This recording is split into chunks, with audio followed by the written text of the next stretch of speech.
Good afternoon student. अब हम बाकी बचे हुए न्यूमेरिकल देखते हैं। ठीक है, कल जो हमने पिछला वो देखा था वीडियो, उसमें 11 और 12 न्यूमेरिकल हो गए थे। ठीक है, तो आज हम देखते हैं 13 से लेकर 25 तक, फटाफट कंप्लीट करते हैं। ठीक है, चलो ये 13th वाला है न्यूमेरिकल। इसमें क्या बोल रहा है? A gas in a cylinder is at pressure P if the masses of all the molecules are made 1/3 of their original value. मतलब मास क्या बोल रहा है कि यदि हम दूसरा मास ले लेते हैं,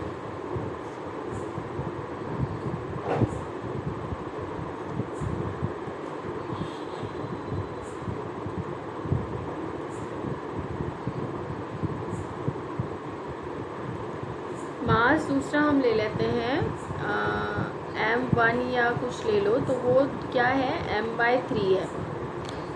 मतलब a gas in a cylinder is at pressure P, तो P1 हम ले लेते हैं, P is equal to P है if the masses of all the molecules are made 1/3 of their original value. तो m1 क्या है? उनके ओरिजिनल वैल्यू का 1/3 है and their speed are doubled. मतलब v1 यदि ले हम तो या ये v2 ले तो क्या हो जाएगा? डबल मतलब 2v1। ठीक है, and their speed are doubled, then find the resultant pressure. तो हम फाइंड कर लेते हैं P2 हम फाइंड करते हैं। ठीक है, तो चलो देखते हैं कैसा होगा ये problem. Kinetic theory of gases का ही ये प्रॉब्लम है। ठीक है, तो वही वाला फॉर्मूला लगेगा, P is equal to 1/3 NV mv bar square. ठीक है, P1 इज इक्वल टू ले लिया P1 इज इक्वल टू ले लिया P। देखो हाँ, m2 इज इक्वल टू लिया m1/3। मैंने यहाँ m1 is equal to m/3 लिया था, तो ये m1 और ये m2। ठीक है, और v2 is equal to 2v1 और P2 फाइंड करना है। v2 is equal to 2v1 और P2 फाइंड करना है। P1 दिया हुआ है, P की प्रेशर जो है वो दिया ही हुआ है, कैपिटल P है। तो अपना फॉर्मूला जो है हमें फाइंड करना है P2, ये P2 निकालना है। तो फॉर्मूला क्या है अपना? P is equal to 1/3 N/V mv bar square. ठीक है, v2 is equal to 2v1 है। तो अब हमको यहाँ पे दो इक्वेशन लेना है। एक तो दूसरा ये हम कंसिडर कर सकते हैं, अपने पास हमको n से लेना देना नहीं है, और ये v मतलब वॉल्यूम, तो ये सब कांस्टेंट है। ठीक है, ये तीन चीज़ कांस्टेंट है, तो हम डायरेक्ट क्या लिख सकते हैं कि P is directly proportional to small m v bar square, क्योंकि इतना ही चेंज हो रहा है। ठीक है, तो अब हमको P2 फाइंड करना है, तो हम ये डायरेक्ट लिख सकते हैं P1/P2 is equal to m1/m2 और v1 bar square upon v2 bar square. ये हम लिख सकते हैं डायरेक्ट फॉर्मूला। ऐसा हमने बाकी सब चीज़ों को कांस्टेंट कंसीडर किया, तो ये फॉर्मूला आ जाएगा। अब दो का अलग अलग कंपेयर किया, P1 के लिए इक्वेशन ये वाला लिखेंगे कि भाई P1 is equal to m1 v1 bar square, directly proportional ना, और P2 is directly proportional to m2 v2 bar square. फिर P1/P2 डिवाइड करेंगे तो यही आएगा, है ना। तो ये डायरेक्ट ही लिख दिया है, और लिख भी सकते हो, ऐसा कोई ज़रूरी नहीं कि आप वापस मतलब ऐसा सब करो। ठीक है, तो अब क्या बोल रहा है कि P1 तो अपना है कैपिटल P, m1/m2। तो देखो यहाँ पे दिया हुआ है m2 is equal to m1/3, तो m2 यहाँ लेकर आ गए तो 3 यहाँ चला जाएगा, तो m1/m2 क्या हो जाएगा? 3। तो पुट कर दिया m1/m2 3। ठीक है, v1 बार स्क्वायर। अब देखो यहाँ पर हमने लिया है v2 is equal to 2v1, तो ये क्या हो जाएगा? v1/v2 इधर ले आओ। ठीक है, बार, तो इज इक्वल टू ये हो जाएगा 1/2। अब दोनों का स्क्वायर है, तो ये 1/2 का स्क्वायर हो जाएगा, तो 1/4 हो जाएगा। तो वो वैल्यू पुट किया, तो ये हो जाएगा 3 m1/m2 की वैल्यू और v1 V1²/V2² का हो जाएगा 1/4 और इसलिए आ गया P/P2 इज इक्वल टू 3/4। तो P2 की वैल्यू क्या हो जाएगी, P2 इधर चला जाएगा तो 3P2 और ये 4P, तो P2 is equal to 4/3P। ये हो गया इसका आंसर। तो इस तरह से ये प्रॉब्लम सॉल्व हो। ठीक है, अब हम चलते अगले प्रॉब्लम पे, 14th वाला। 14th वाला प्रॉब्लम क्या कह रहा है, show that RMS velocity of N oxygen molecule, oxygen molecule मतलब O2, ठीक है, ऑक्सीजन मॉलिक्यूल मतलब O2 के लिए हमें निकालना है उसकी RMS velocity V bar is equal to √2, V bar square is equal to √2, हमें ये निकालना है। ठीक है, that of a sulphur dioxide molecule at STP, मतलब किसके कंपैरिजन में निकालना है हमको, सल्फर डाइऑक्साइड मतलब SO2, ठीक है, इसके कंपैरिजन में निकालना है। तो चलो देखते हैं क्या है आगे।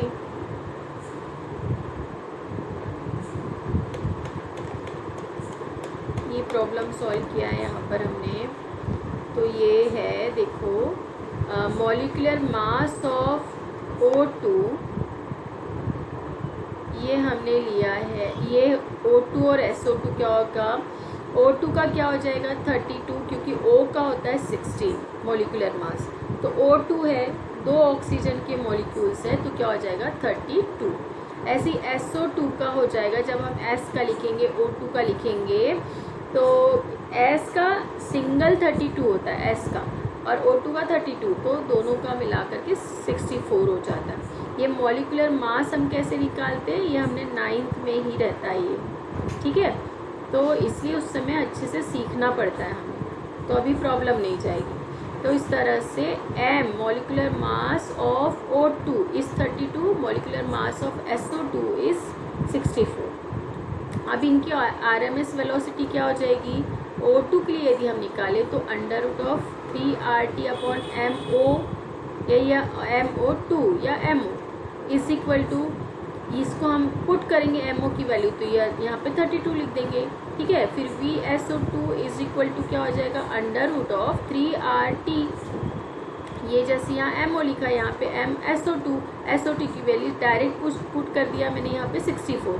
तो अब ये दोनों मिल गई हमें, तो हमें क्या निकालना था, VO2/VSO2, उन्होंने बोला था ना उसके कंपेयर में निकालना है, तो इसलिए हमने ये पुट कर दिया। तो VO2 की वैल्यू ये है हमारे पास √3RT/32 इंटू इसकी वैल्यू कितनी है, √3RT/64। अब ये नीचे है तो हम क्या कर देंगे इसको 64/3RT, ठीक है। एक आध स्टेप ऐसे ही हम स्किप कर सकते हैं और जल्दी सॉल्व करने के लिए चलता है ये, ठीक है। तो ये RT से RT, 3RT, 3 से 3 मतलब 3RT से 3RT कैंसिल, 32 से ये 64 2 टाइम्स हो गया, तो √2 आ गया। तो आ गया ये आंसर। तो हमको SO2 के कंपैरिजन में ही हमें निकालना था O2 का क्या RMS वेलोसिटी, ठीक है। तो ये इस तरह से निकलेगा। चलो अब हम आगे चलते हैं, अगला प्रॉब्लम देखते हैं। बहुत सारे प्रॉब्लम है इसलिए हम थोड़ा सा फास्ट चलते हैं, ठीक है। और यदि आपको नहीं समझ में आ रहा है तो आप वापस वीडियो देख सकते हैं और इससे नोट्स भी आप बना लेना, ठीक है। कुछ नहीं करना है आपको, इसमें से छापना बस है, पर समझ के छापना। पहले आप ये करना कि प्रॉब्लम पढ़ के खुद करके देखो, और जब नहीं बनता है तो फिर देख करके करो, और जब यदि समझ में आ जाता है तो खुद ही आपसे बन जाएगा, तो आपको यहाँ देखने की ज़रूरत नहीं पड़ेगी। चलो 15th वाला क्या बोल रहा है, at what temperature will oxygen molecule have same RMS speed as helium molecule. वहाँ SO2 और ऑक्सीजन का लिया था, यहाँ पे हीलियम और ऑक्सीजन का लेना है। पर यहाँ क्या बोल रहा है कि किस टेम्परेचर पर दोनों की जो स्पीड है वो सेम होंगी। मतलब हमको क्या लेना पड़ेगा, देखो VO is equal to VHE, helium के लिए हम ऐसे ही ले लेते VHE। इस कंडीशन पर हमको टेम्परेचर फाइंड करना, ठीक है। चलो देखते हैं। मॉलिकुलर मास ऑफ ऑक्सीजन वही 32 रहेगा और हीलियम का 4 आ जाएगा। हीलियम का कितना होता है 4। ठीक, तो चलो देखते हैं ये प्रॉब्लम कैसे सॉल्व होगा। ठीक है, ये आगे क्या है हम कंसीडर कर लेते हैं कि टेम्परेचर ऑफ ऑक्सीजन TO है। ठीक है, हीलियम का दिया हुआ है 273 केल्विन। ठीक, और ऑक्सीजन का मॉलिक्यूलर मास 32, हीलियम का 4। ठीक है, RMS वेलोसिटी क्या होती है √3RT/MO। ये ओ ऑक्सीजन के लिए हो गई। ठीक है, अभी RMS वेलोसिटी का फॉर्मूला बिल्कुल लर्न हो जाएगा। यदि आप ज़्यादा प्रॉब्लम करोगे तो अच्छे से लर्न हो जाएगा, क्योंकि बार बार वही फॉर्मूला यूज़ हो रहा है। ठीक है, अब ये फॉर्मूला से हीलियम के लिए हो जाएगा 3R इंटू 273, क्योंकि हीलियम के लिए 273 है, केल्विन ही दिया हुआ है। ठीक है, तो हम केल्विन दिया हुआ है तो यहाँ हम ये पुट कर देते हैं, तो क्या आ गया √3R 273/4।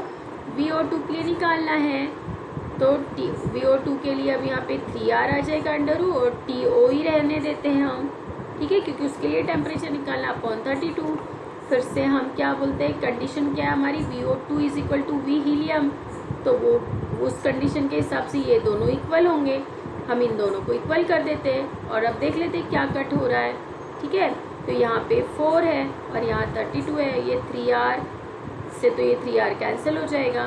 ठीक है, तो हम TO एक तो दोनों साइड √ है तो हम ये बोल सकते हैं स्क्वायर करेंगे। ठीक है, स्क्वायरिंग ऑन बोथ साइड, तो √ से √ कट हो जाएगा। तो क्या बच जाएगा, जो अंदर है सिंपल जो भी टर्म है वो बच जाएगी, उससे 3R से 3R कैंसिल हो जाएगा। यहाँ बच जाएगा TO2 और 32 इधर चला जाएगा, तो यहाँ हो जाएगा 270 × 32/4। 32 कैंसिल हो जाएगा 8 टाइम्स, तो क्या बच जाएगा 273 × 8। अब जो भी आंसर आएगा फिर वो हो जाएगा इसका आंसर। देखो TO2 = यही 8 और 273 का मल्टीप्लाई किया तो ये आंसर आएगा। ठीक है, तो इस तरह से ये प्रॉब्लम सॉल्व हो गया। चलो अब 16th वाला प्रॉब्लम। 16th वाले प्रॉब्लम में क्या है, compare the RMS speed of hydrogen. Compare the RMS speed of hydrogen molecule at 127 degree with RMS speed of oxygen molecule at 27 degree। ये तो बहुत इजी है, अभी तक जो प्रॉब्लम करते आए सेम फॉर्मूला है, सेम कंडीशन है। हाइड्रोजन का RMS स्पीड कंपेयर करना है किसके साथ, ऑक्सीजन के साथ। हाइड्रोजन के लिए टेम्परेचर है TH ले लेते हैं तो 127 डिग्री सेल्सियस है। ठीक है, उसको केल्विन में कन्वर्ट करने के लिए 273 ऐड करना पड़ेगा, तो कितना हो जाएगा ये 400 केल्विन। ठीक, और TO ये कितना आ जाएगा 27 है प्लस 273 है, तो ये हो जाएगा 300 केल्विन। ठीक है, फॉर्मूला तो वही है V = √3RT। देखो मेरे को भी लर्न हो गया है, अपॉन M0। M मतलब तो H के लिए हो जाएगा MH और उस O के लिए लिख देंगे MO। तो MH का हो जाएगा H के लिए MH की वैल्यू हो जाएगी 2, दिया भी हुआ है, और O2 के लिए हो जाएगी 32। तो आ गया T यहाँ पे पुट करेंगे। ठीक है, तो ऐसे हम सॉल्व कर लेंगे, बहुत इजी है। चलो देख लेते हैं आगे। और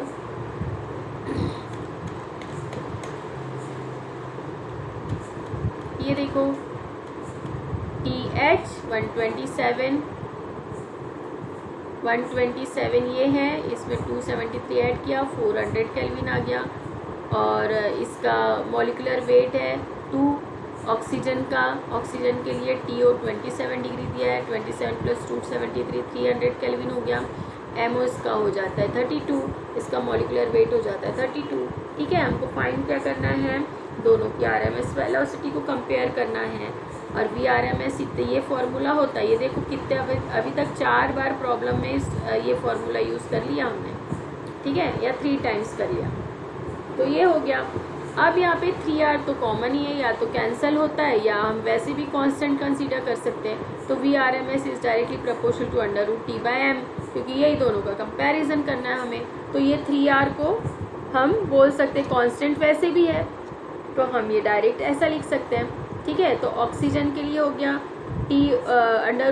√TO/MO, और हाइड्रोजन के लिए हो गया VH is directly proportional to TH/mH, √TH/mH, ठीक है। अब हमको कंपेयर करना है, तो VH/VO is equal to √TH/mH और √TO/m।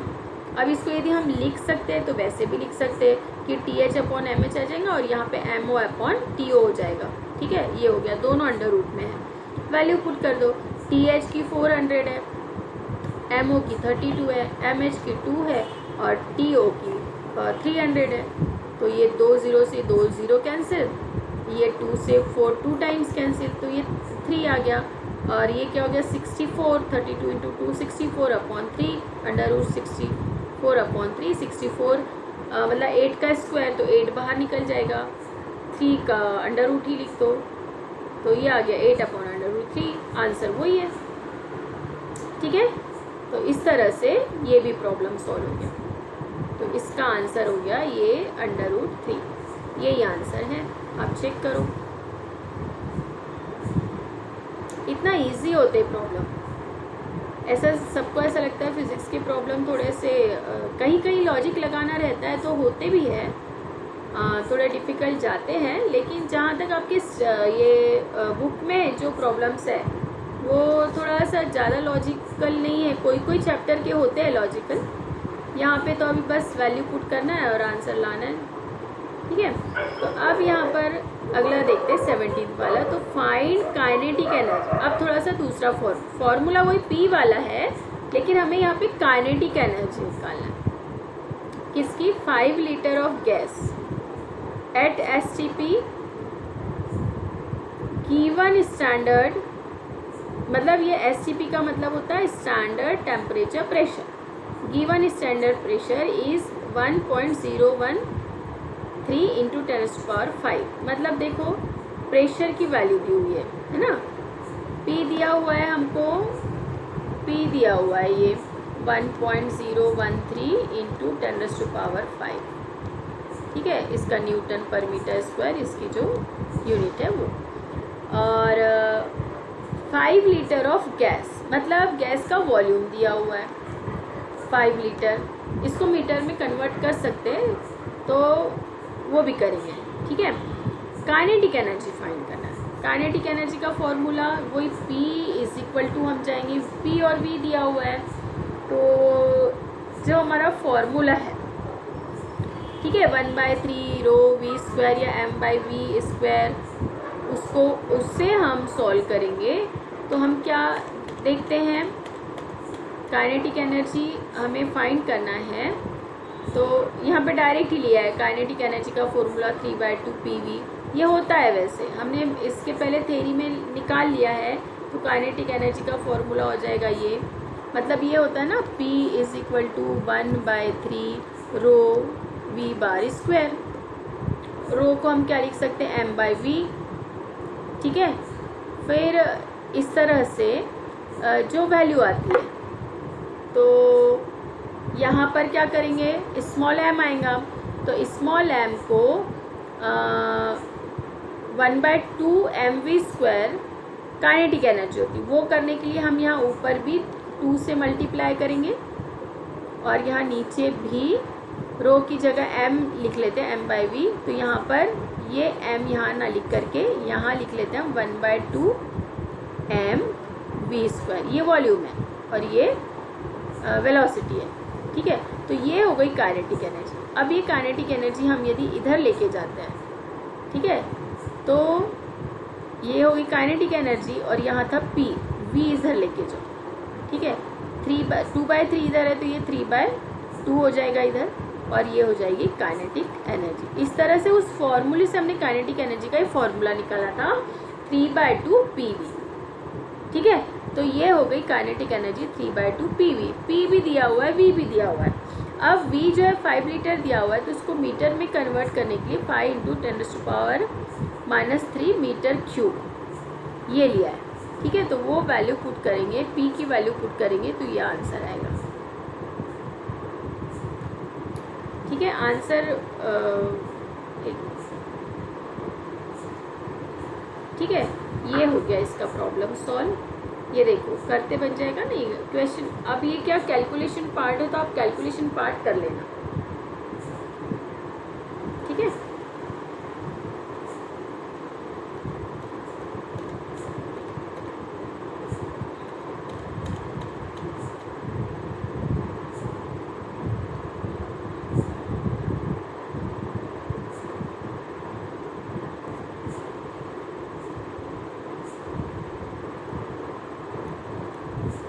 अब 18th वाले में चलते हैं।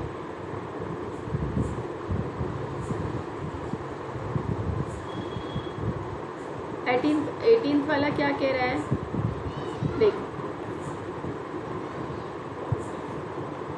Calculate the average molecular kinetic energy पर किलोमोल, पर केजी और पर मॉलिक्यूल ऑफ ऑक्सीजन। अभी भी फॉर्मूला वही लगेगा, kinetic energy is equal to 3/2 PV। ठीक है, एट 127 डिग्री सेल्सियस,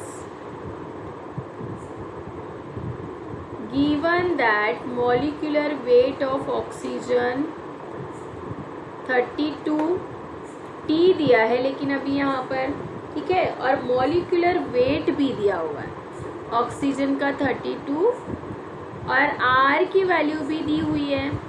तो अब हम यहाँ का क्या kरेंगे, काइनेटिक एनर्जी जो 3/2 PV है, PV की जगह हम क्या पुट कर सकते हैं, 3/2 nRT पुट कर सकते हैं, क्योंकि R भी दिया हुआ है और T भी दिया हुआ है। N की जगह नंबर ऑफ मॉलिक्यूल्स है। ठीक है, तो इसको भी हम मॉलिक्यूलर वेट के फॉर्म में लिख सकते हैं, N/Na, एवोगाड्रो नंबर वगैरह। ठीक है, एवोगाड्रो नंबर का भी दिया हुआ है फार्मूला। तो इस तरह से हम इसको यूज़ करेंगे। क्यों, क्योंकि यहाँ पे पर किलो मोल भी निकालना है, पर किलोग्राम भी निकालना है और पर मॉलिक्यूल ऑफ ऑक्सीजन भी निकालना है। मतलब N, ये N की जगह हमको ये वाला N भी पुट करना पड़ेगा, N/Na ये भी पुट करना पड़ेगा, क्योंकि N की वैल्यू क्या होती है, N/Na। पर मॉलिक्यूल निकालेंगे मतलब N से डिवाइड करेंगे तो ये कैंसिल हो जाएगा। ठीक है, तब पर मॉलिक्यूल निकल जाएगा। तो इस तरह वो ही फॉर्मूले को हमको अलग अलग फॉर्म में निकालना है। तो पहले तो ये हम टेम्परेचर को केल्विन में कन्वर्ट करेंगे और उसके बाद आगे सॉल्व करेंगे। ठीक है, तो ये देखो ये क्या हो जाएगा, T को हमने केल्विन में कन्वर्ट किया, 2773 इसमें ऐड किया तो ये 400 आ गया। ठीक है, फिर इसके बाद ये आ गया 400 केल्विन, 127 में 273 ऐड किया तो, और M हो गया ऑक्सीजन का 32, तो 32 ग्राम में दिया हुआ है ये, तो 32 × 10⁻³ किलोग्राम हो गया। R की वैल्यू 8.31 ये होती है। ठीक है, Na की वैल्यू ये होती है, ये भी कांस्टेंट है। अब काइनेटिक एनर्जी पर किलो मोल क्या हो जाएगा, इसमें पर किलो मोल दिया हुआ है तो 3/2 RT × 10⁻³ से मल्टीप्लाई करेंगे तो ये हो जाएगा 3/2। R की वैल्यू पुट किया 8.31, T की वैल्यू पुट किया 400 और ये 10⁻³ तो ये आ गया अपना इतना। इसको सॉल्व करेंगे तो उसके बाद पर किलोग्राम है, पर किलोग्राम के लिए हमको क्या करना पड़ेगा, किलोग्राम मतलब नीचे 10⁻³ तो ऊपर जाके -3 हो जाएगा, नहीं काइनेटिक एनर्जी पर किलोग्राम। ठीक है, इधर काइनेटिक एनर्जी है पर किलोग्राम है, तो इधर हमको 10⁻³ से मल्टीप्लाई करना पड़ेगा। ठीक है, तो हमने फिर ये निकाला, तो ये कितना आया 3/2 RT। ठीक है, अब यहाँ पर ये वैल्यू आ गई, ये क्या था पर किलो मोल, यहाँ पे m0 होता है पर किलो मोल है, तो इसलिए क्या हो जाएगा, ये m0 नहीं रहेगा। ठीक है, तो यहाँ पे नहीं है, पर यहाँ पे क्या निकाल रहा है, किलोग्राम निकाल रहा है, तो यहाँ पे m0 की वैल्यू रहेगी। ठीक है, इंटू 10⁻3, तो ये आ जाएगा, इसको सॉल्व करेंगे तो ये आंसर आएगा। फिर हम आगे जाते हैं, तो पर मॉलिक्यूल करने के लिए हमको n से डिवाइड करना पड़ेगा। ठीक है, तो वहाँ पे n वाली टर्म नहीं रहेगी, तब ये क्या हो जाएगा 3/2 RT/Na। ठीक, तो अब यहाँ से n कैंसिल हो गया पर मॉलिक्यूल बोले तो। ठीक है, तो ये 3/2 R की वैल्यू, T की वैल्यू और Na की वैल्यू यहाँ पे हमने पुट किया, ये Na की वैल्यू ये हो गई, और इसको फिर सॉल्व किया तो जो आंसर आया वो ये हो गया काइनेटिक एनर्जी पर मॉलिक्यूल। तो बस जिसका हमको बोला है उससे हमको डिवाइड करना होता है, तो काइनेटिक एनर्जी क्या आएगी, बस हमें ये फाइंड करना। ठीक है,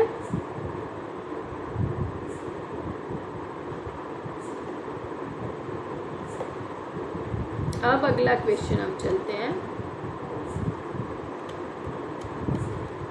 ये क्वेश्चन बहुत इजी है, कुछ नहीं है, बस वैल्यू पुट करना है और आंसर लेके आना है। फॉर्मूले आपके पास रेडीमेड है, फॉर्मूले पर आपको लर्न करने पड़ेंगे। कुछ कांस्टेंट की वैल्यू भी लर्न करनी पड़ सकती है, वैसे कांस्टेंट की वैल्यू तो दी हुई भी रहती है, पर कभी नहीं दी हुई रही तो अपने को पता होनी चाहिए, इसलिए ध्यान रखना भी ज़रूरी है। ऐसे कांस्टेंट की वैल्यू थोड़ा लर्न रहे तो अच्छी बात है। ठीक है ना, और नहीं तो वैसे भी चलता है, दिया हुआ रहता है, जो जो कांस्टेंट यूज़ होते हैं उनकी वैल्यू दी हुई रहती है। ठीक है, तो बस वैल्यू पुट करना है, बस आपको ये समझ में आना चाहिए कि इसमें फॉर्मूला कौन सा यूज हो रहा है, बस इतना ज़रूरी है। ठीक है, और क्या गिवन है। अब देखो 19th वाला चलते हैं, देखते हैं। Calculate the energy radiated in 1 minute by black body. अब ये थोड़े से प्रॉब्लम हट गए, अब काइनेटिक थ्योरी ऑफ गैसेस वाले प्रॉब्लम हट गए, अब आ गए रेडिएशन वाले प्रॉब्लम। ठीक है, तो अब यहाँ पर अपने को याद रखना है कि कौन सा फॉर्मूला यूज़ होगा यहाँ। अब देखो ये ब्लैक बॉडी के लिए दिए रहा है, सरफेस एरिया है 100 सेंटीमीटर स्क्वायर, मतलब ए की वैल्यू दी हुई है 100 सेंटीमीटर स्क्वायर, मतलब क्या हो गया, मीटर स्क्वायर में कन्वर्ट करने के लिए हमको 10⁻⁻4 से मल्टीप्लाई करना पड़ेगा, तो क्या आ जाएगा 10⁻⁻2। ये 10⁻2 है, इंटू 10⁻⁻4 करेंगे तो 2 से -4 तो -2 बच जाएगा, तो ये हो जाएगा मीटर स्क्वायर। इतना थोड़ा सा कैलकुलेट मन में भी किया तो चलता है, और डायरेक्ट लिखा तो भी चलेगा। ठीक है, और इसका जो टेम्परेचर है वो T = 227 डिग्री है। ठीक है, तो ये कितना हो जाएगा, इसमें भी 273 ऐड करेंगे, प्लस 273 ऐड करेंगे तो कितना हो जाएगा 500, है ना, केल्विन। ये हो गया 500 केल्विन। ये आ गया, हमको एनर्जी रेडिएटेड निकालना है। ठीक है, तो Q = क्या लिया था हमने, is directly proportional to R/80, है ना, ये निकाला था। ठीक है, चलो देखते हैं आगे कौन सा फॉर्मूला हमारा यूज़ हो रहा है। ये देखो T दिया हुआ है हमारे, पहले तो A दिया हुआ है, ये निकाल लिया, A दिया हुआ है, A ये निकाल लिया, 10⁻⁻2 मीटर स्क्वायर आ गया। T की वैल्यू 500 आ गई। सिग्मा की वैल्यू, सिग्मा क्या, हाँ कांस्टेंट है सिग्मा, दिया होगा प्रॉब्लम में सिग्मा की वैल्यू। ठीक है, और T 1 मिनट है, 1 मिनट, प्रॉब्लम जरा देखो, मैं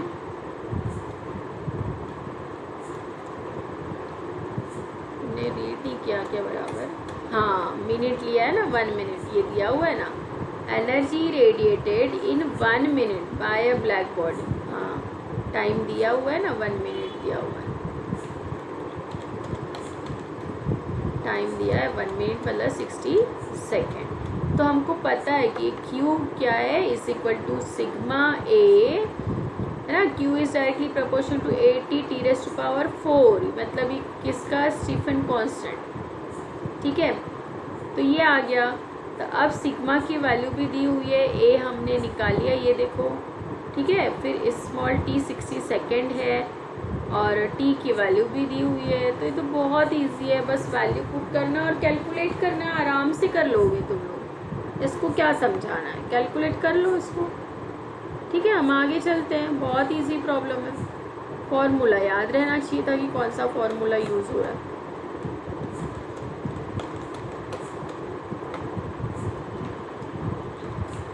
अच्छा ये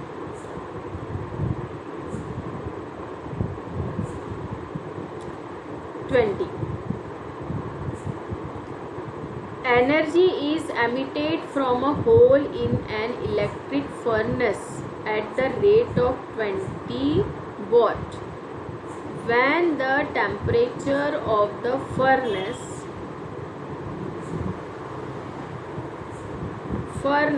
is 727 degrees Celsius. What is the area of the hole? A find करना है, A निकालना है, ठीक है। और क्या बोल रहा है, रेट जो एनर्जी एमिट कर रही है एट द रेट ऑफ, मतलब dq अपॉन dt, रेट बोला है तो मतलब टाइम के रिस्पेक्ट में है ये, तो ये है 20। और टेम्परेचर जब फर्नेस का कितना है 727 डिग्री सेल्सियस, तो T इज इक्वल टू उसमें 273 ऐड करेंगे तो हो जाएगा 1000 केल्विन, ठीक है। What is the area of the hole, मतलब ए फाइंड करना ही है, पहले ही बोला है शायद ना, नहीं बाद में ही बोला, एरिया निकालना है होल का।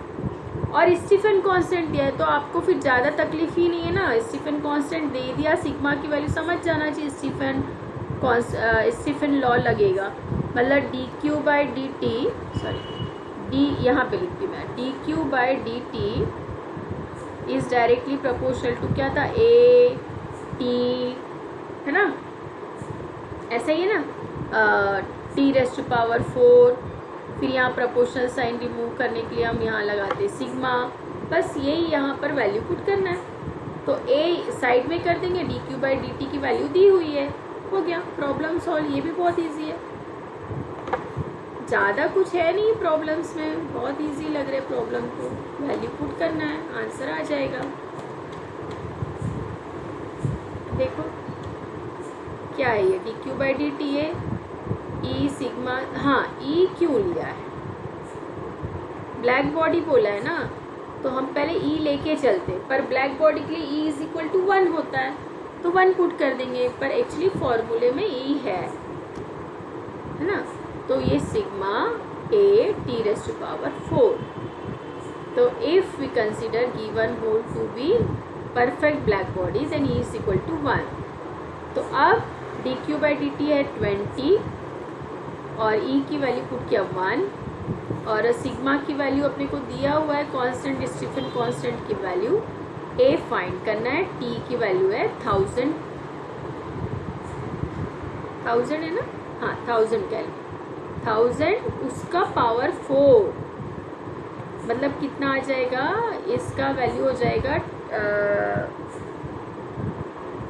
1000 पर पावर 4, मतलब हो गया 10 टू पावर 3 इंटू 4 मतलब 12, 10 पर पावर 12 ये आ गया, ये है -8 तो ये हो गया 4, ठीक है।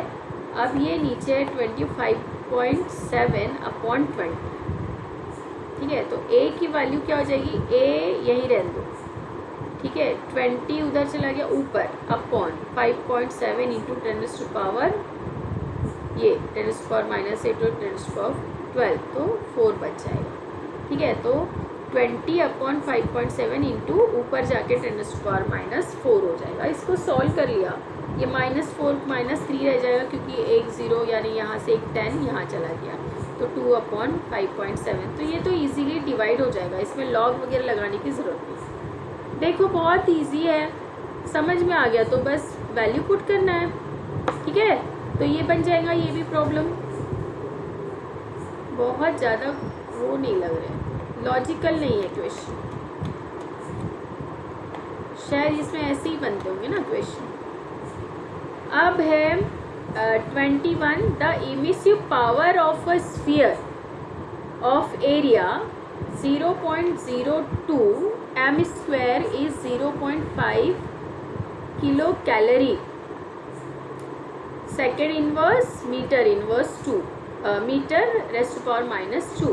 What is the amount of heat radiated, वो डी क्यू बाय मतलब क्यू निकालना, by the spherical surface in 20 second. Spherical बोला है तो बस ए स्पेशल हो जाएगा, क्योंकि ए इज इक्वल टू यहाँ पर हो जाएगा 4 पाई, ठीक है। ए स्क्वायर इज इक्वल टू क्या हो जाएगा, ए इज इक्वल टू क्या हो जाएगा 4 पाई आर स्क्वायर। तो ए इस तरह से फाइंड करेंगे हम, क्योंकि रेडियस दी हुई है यहाँ पर, स्फीयर का एरिया, अच्छा एरिया तो दिया हुआ है, इससे power of sphere of area, ठीक है। एरिया दिया हुआ है तो ए नहीं फाइंड करना है हमें, ठीक है। तो ए की वैल्यू दी हुई है यहाँ पे, ठीक है। फिर पावर दिया हुआ है 0.5 किलो कैलोरी मतलब R. What is the amount of heat radiated by the spherical surface, T भी दिया हुआ है, फॉर्मूला वही लगेगा, 20 सेकेंड दिया हुआ है। चलो देखते हैं फॉर्मूला कौन सा यूज हो रहा है।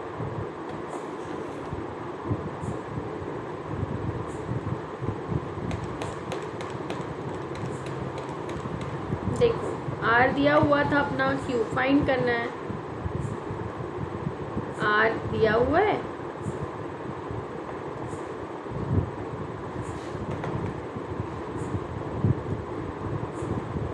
देखो आर दिया हुआ है 0.5, ठीक है। टी दिया हुआ है, नहीं ये स्मॉल टी है 20 सेकेंड, किस कैपिटल टी लिखा है, ये स्मॉल टी है, हाँ 20 सेकेंड। और A is equal to this, ठीक है। तो R is equal to Q by 80 होता है, पावर रेडियंट पावर आर, ठीक है। तो Q is equal to R 80, R की वैल्यू दी हुई है, ए इतना दिया हुआ है और टी इतना दिया हुआ है, हो गया सॉल्व। इतना तो इजी है, ये तो बिल्कुल भी कुछ भी नहीं है इसमें तो।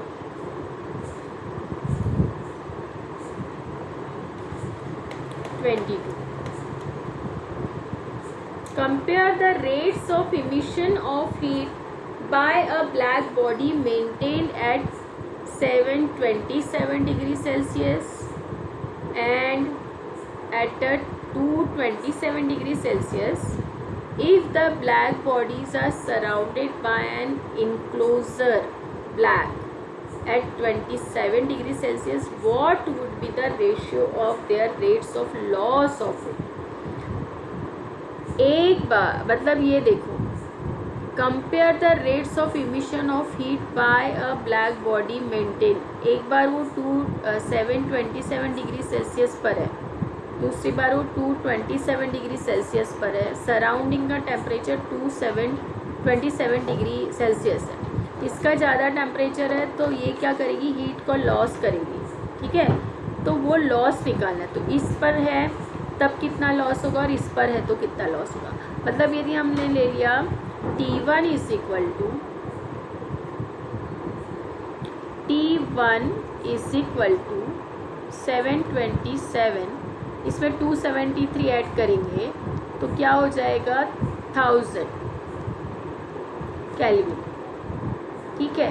तब कितना लॉस होगा, तो हम Stefan heat constant Stefan law लेंगे, टी रेस टू पावर 4, एक minute, T1 is equal to ये हुआ ना, तो T1 raise to power 4 minus T0 raise to power 4, ये डायरेक्टली प्रोपोर्शनल आएगा, ठीक है। Rates of emission of heat मतलब D Q by D T is directly proportional to this, तो सिग्मा रहेगा यहाँ पर, कंपेयर करना है, ठीक है। और सेकेंड टाइम में क्या आ जाएगा, यदि हम T2 is equal to 227 consider करें तो T2 इज इक्वल टू क्या हो जाएगा 227 प्लस 273 500 केल्विन। तो सेकेंड टाइम में क्या आ जाएगा T2 raise to power 4 minus TO या T0 raise to power 4। T0 क्या हो गया 27, T0 क्या है 27 प्लस 273 मतलब 300 केल्विन क्या हो गया ये TO, और T2 कितना हो गया 500 केल्विन, और T1 कितना हो गया 1000। तो कौन से फॉर्मूले लगेंगे T1 raise to power 4 minus T0 raise to power 4 और यहाँ T2 raise to power 4 minus T0 raise to power 4। समझ में आएगा। तो इस तरह से ये कंपेयर दोनों के समय कितना लॉस हो रहा है हीट का ये फाइंड करना है, मतलब उनका रेशियो निकालना। ठीक है, तो इस तरह से हम निकालेंगे। थोड़ा सा आउटलाइन समझ लो ना तो फिर इजी हो जाता है प्रॉब्लम सॉल्व करना। इसलिए थोड़ा सा नहीं समझ में आता है तो उसको बार बार पढ़ो तो थोड़ा सा दिमाग में बैठने लग जाता है कि क्या होगा। फिर वो खुद ही जो प्रॉब्लम है ना खुद ही हमको बताता है कि तुम कैसे सॉल्व करोगे। ठीक है, तो अब देखो यहाँ पर हमको R1 बाय R2 निकालना है। समझ लो R1:R2 निकालना है। ठीक है, ये सब कंसीडर कर लिया हमने T0 T1 T2। अब देखो R इज इक्वल टू क्या हो जाएगा dq/dt लिखो या R लिखो, तो मैं R ही लिख रही हूँ। Is directly is equal to E sigma A, ये हमने देखा था है ना। अब ये हो जाएगा T1, ये लिया पहले R1 के लिए T1 पावर 4 माइनस T0 का। अब ये तो कॉमन ही है तो इनको ऐसे ही रहने दो। वैसे एक हाँ यही दिया हुआ है ना, ये वगैरह तो दिया हुआ नहीं है शायद, हाँ तो टेम्परेचर ही दिया हुआ है तो ये दोनों कैंसिल हो जाएंगे। R1/R2 करेंगे तो क्या रहेगा सिर्फ T1 raise to power 4 minus T0 raise to power 4 या T2 raise to power 4 minus T0 raise to power 4। बस हो गया, वैल्यू पुट करना है। अब देखो बस बात ये है कि T1 रेस्ट टू पावर 4 तो T1 क्या है 1000 मतलब 10 रेस्ट टू पावर 3 और ये 4 मतलब 10 रेस्ट टू पावर 12 हो गया। ठीक है, माइनस 300 3 इंटू 100 मतलब 10 रेस्ट टू पावर 2 तो 10 raise to power 2 raise to power 4 मतलब हो गया 10 रेस्ट टू पावर 8 और ये 3 का पावर 4 हो गया। यहाँ 5 रेस्ट टू पावर 4 और 10 रेस्ट टू पावर 8 या 3 रेस्ट टू पावर 4 और 10 रेस्ट टू पावर 8। तो तुम क्या देखते हो सब में 10 रेस्ट टू पावर 8 है तो कॉमन निकाल लेते दोनों, ऊपर नीचे दोनों। ठीक है, दोनों निकाल लेते। देखो यहाँ पे 10 रेस्ट टू पावर, ये देखो 10 रेस्ट टू पावर 8 हमने कॉमन निकाला और ये कैंसिल कर दिया। यहाँ पे इनको अंदर क्या बच जाएगा 12 था यहाँ तो 10 रेस्ट टू पावर 4 बच गया माइनस 3 रेस्ट टू पावर 4। यहाँ 5 रेस्ट टू पावर 4 था, यहाँ ये 3 रेस्ट टू पावर 4। अब 3 रेस्ट टू पावर 4 हो जाएगा 81 और 5 रेस्ट टू पावर 4 हो जाता है 625। ठीक है, और ये 10 रेस्ट टू पावर 4 हो जाएगा 10,000 क्योंकि अब इसमें से ये माइनस करना है इसलिए 10,000 माइनस 81 लिखा है। अपॉन ये इसको माइनस करेंगे तो 584 हो जाएगा। ठीक है, और इसको इसमें से माइनस करेंगे तो 99919 इतना आ रहा है आंसर। ठीक है, अब ये 584 नहीं सॉरी 544 है। यहाँ मैंने यहाँ रॉन्ग हो गया था तो यहाँ मैं कैंसिल करना भूल गई तो 544 आ रहा है आंसर। हाँ 544। अब इसको इससे डिवाइड करो तो ये आ जाता है 18.23 आ गया है। अब रेशियो की पावर में लिखना है तो हम 1:1 लिखते हैं तो ये हो गया हमारा आंसर। बस कैलकुलेशन की प्रैक्टिस आपको अच्छे से करनी है।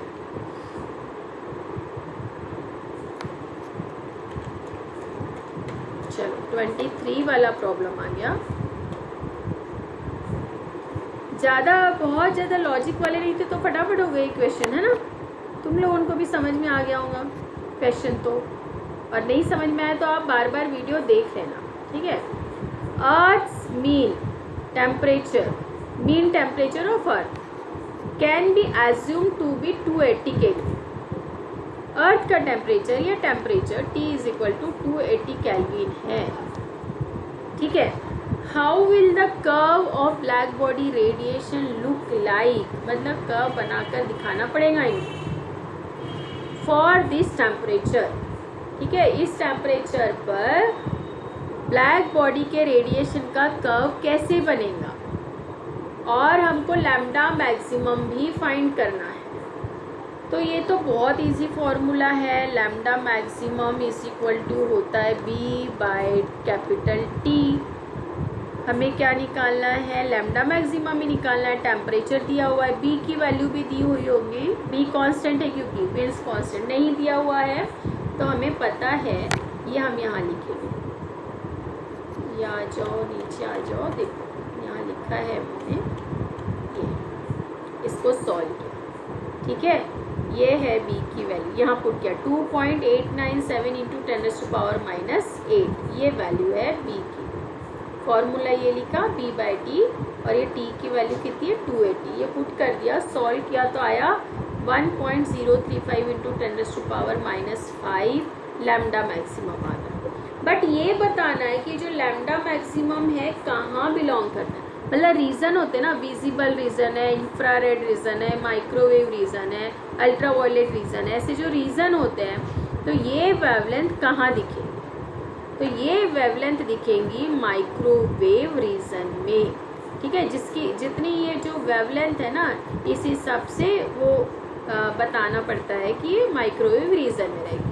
जैसे कि आप विजिबल रीजन होती है 10⁻, ये क्या बोलेंगे 4000 एंगस्ट्रॉम से लेकर 8000 एंगस्ट्रॉम तक, ठीक है। तो उसके 4000 से जो नीचे रहेंगी उसको अपन अल्ट्रावायलेट बोलते हैं, ठीक है, और 8000 से ऊपर रहेगी उसको इंफ्रारेड बोलते हैं। तो इस तरह के जो रीज़न है ना, वो रीज़न बताना है कि ये वाली जो लैम्डा मैक्सिमम है वो कहाँ रहेगी। तो ये जो रिज़ल्ट आया उसके हिसाब से हमने बताया माइक्रोवेव रीजन में। और दूसरा बोला कि इसका जो ग्राफ है वो कैसे दिखेगा, ठीक है। तो ग्राफ के लिए ये हमने थोड़ा सा, क्यों हमने ये छोटा दिया है, क्योंकि देखो हमने जो रेडिएशन वाला स्पेक्ट्रल रेडिएशन जो ब्लैक बॉडी का पढ़ा था, ठीक है, उसमें हमने 3000 के लिए, अब ये 240 केल्विन ही है, पर उसमें 3000 केल्विन के लिए ही ऐसा ग्राफ बना है। तो हमारा तो ये जो थोड़ा मैंने इतना उठाया है ना, इस ग्राफ को इतना उठा दिया है, तो इतना भी नहीं उठाना चाहिए था, मतलब और भी कम, ऐसा पतला सा बनना चाहिए था, ऐसा पतला सा, ठीक है। क्योंकि 3000 के लिए ही कैसा बन रहा था, 3000 के लिए ही ऐसा बन रहा था, ठीक है। फिर भी चलो ठीक है, हमने इतना दिखा दिया इसको, तो इस तरह से। और ये मैक्सिमम ये आ जाएगी, मैक्सिमम जो वैल्यू आ गई वो हमने ये दिखा दी, मैक्सिमम वैल्यू हमने ये दिखा दिया, तो ये हो गया लैम्डा मैक्सिमम।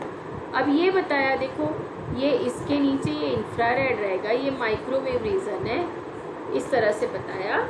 ये बस इतना सा डायग्राम करके बताना है कि भाई ये रेंज यहाँ दिखेगी, मतलब आपको जो मैक्सिमम है, मतलब इससे आपको ये चेक कर रहा है कि आपको स्पेक्ट्रल रेडिएशन पता है क्या, कि कैसे इसके ग्राफ बनते अलग अलग टेम्परेचर, ठीक है। मैंने मेरे वीडियो में इस स्पेक्ट्रल रेडिएशन को बहुत अच्छे से समझाया है, और उसमें पॉइंट्स भी लिख के दिए मैंने नोट्स में, वो ज़रूर करना, और ये देखना भी ज़रूर आप लोग, ठीक है, स्पेक्ट्रल रेडिएशन। चलो, तो ये हो गया 23rd प्रॉब्लम। अब हम आते हैं 24th पे, 2 प्रॉब्लम और बच गए, ठीक है। आराम आराम से देखना, क्योंकि ये वीडियो है, एकदम से इतने सारे एक साथ मत देखना, तुम लोग 2-2 4-4 भी देख करके सॉल्व कर सकते हो, ठीक है। A small blackened solid copper sphere, ठीक है, कॉपर स्फीयर है कितना 2.5 centimetre radius, sphere of radius 2.5 centimetre, 2.5 centimetre metre में कन्वर्ट करने के लिए 10⁻⁻² से मल्टीप्लाई करना, ठीक है। Is place in an evacuated chamber, ठीक है, चैम्बर में है वो स्फीयर एक। The temperature of the chamber is maintain at 100 degree Celsius, तो फिर वही केल्विन में कन्वर्ट करने के लिए 273 को ऐड करना है। At what rate energy must be supplied to the copper sphere, copper sphere को हमको कितनी एनर्जी देनी पड़ेगी to maintain its temperature, temperature maintain करने के लिए एट 110 डिग्री सेल्सियस। ये टेम्परेचर मेंटेन करने के लिए हमको उसको कितनी एनर्जी देनी पड़ेगी। स्टीफन कांस्टेंट दिया है, इसका मतलब वही वाला फॉर्मूला लगेगा D Q by D T, या आर इज इक्वल टू भी बोल सकते हैं, is equal to E sigma E A और T raised to power 4 minus T zero raised to power 4। ठीक है, और क्योंकि स्टीफन कांस्टेंट है वैसे नहीं समझ में आता, पर जहाँ स्टीफन कांस्टेंट दिया है मतलब समझ जाओ कि अपना प्रॉब्लम कैसे सॉल्व होने वाला है। देखो आ गया यहाँ पर आर की वैल्यू ये है, मीटर में कन्वर्ट किया तो ये आ गई। ठीक है, मीटर में कन्वर्ट किया 2.5 10⁻⁻² मीटर।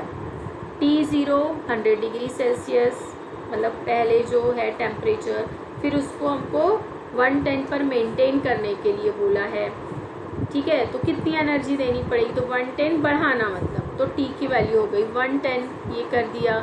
तो इसको जब 273 ऐड करेंगे तो ये आ जाए 383 और ये 373। ठीक है, सिग्मा की वैल्यू दी हुई है।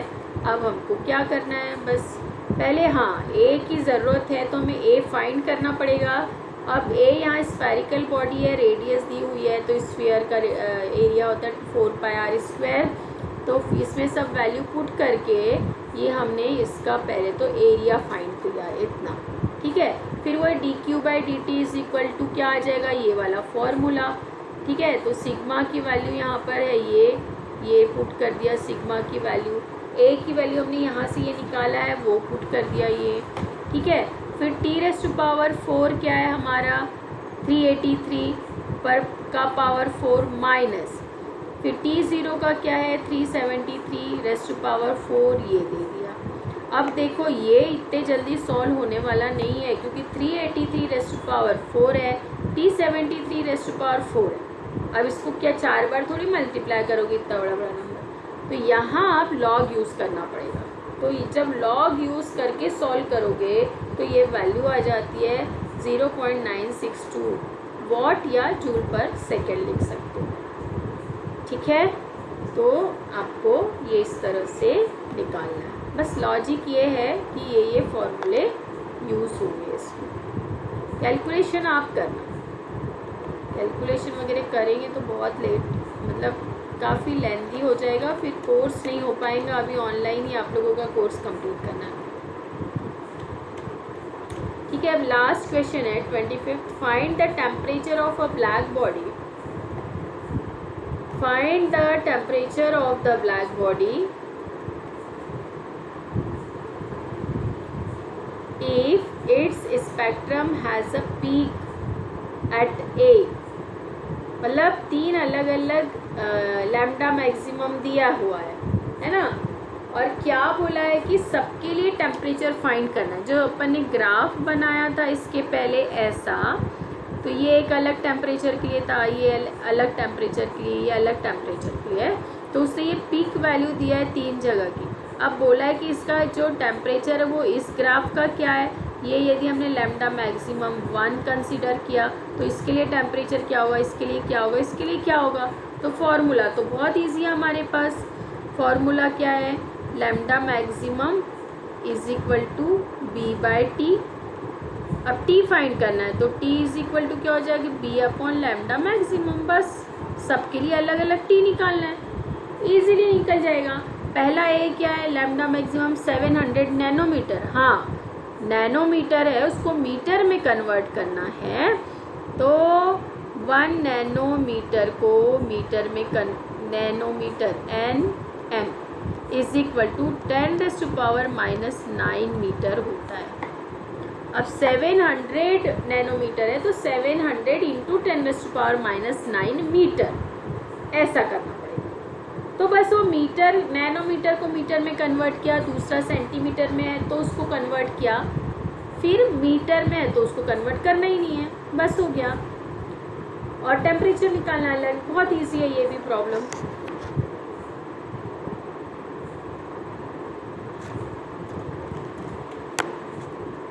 ये लैम्डा मैक्सिमम 1 कंसिडर कर लिया, ये लैम्डा मैक्सिमम 1 700 नैनोमीटर, तो ये 7 × 10⁻⁹ से मल्टीप्लाई किया तो ये 2 0 है, -7 रह जाएगा, तो 7 × 10⁻⁷ मीटर।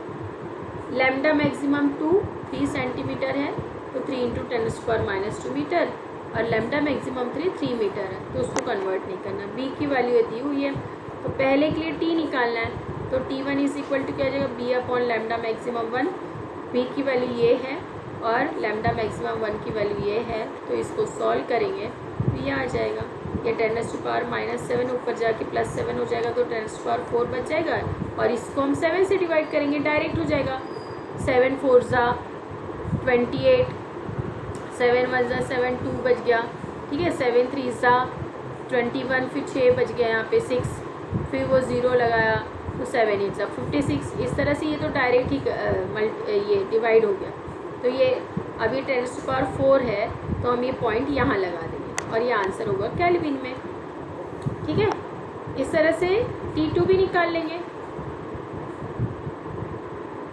T2 के लिए लैम्डा मैक्सिमम 2 रखेंगे, लैम्डा मैक्सिमम 2 ये आ गया, 3 × 10⁻² पुट किया तो ये 3 × 10⁻², और B तो वही रहेगा, ठीक है। तो ये सॉल्व करेंगे तो ये आंसर आ गया, केल्विन हो गया, ठीक है। फिर उसके बाद 3 के लिए लैम्डा मैक्सिमम 3 है, इसको सॉल्व करेंगे तो इतना केल्विन आ गया, बस होगा। ये तो बहुत इजी था प्रॉब्लम, इसलिए वो स्पेक्ट्रल जो रेडिएशन है ना, वो आपको समझना ज़रूरी है और अच्छा भी है। वो समझ में आ गया ना, तो रेडिएशन भी समझ में आ जाएगा और उसके बहुत सारे प्रॉब्लम इजीली सॉल्व हो जाएंगे। तो यहाँ आपका ये जो चैप्टर नंबर 3 का एक्सरसाइज है, चैप्टर नंबर 3 भी टोटल ये कंप्लीट होता है, ठीक है। तो आप अपने व्यूज़ लिखो और चैनल पर आप देखो, यूट्यूब पे आप लोग ये भी नहीं देख पा रहे हो वीडियो, ठीक है। तो आप देखो, और नहीं समझ में आ रहा है तो बार बार देखो और प्रैक्टिस करो। अभी आपको इसी तरह से पढ़ाई करनी है, समझ लो, ठीक है। चलो बाय, बेस्ट ऑफ लक और बाय बाय।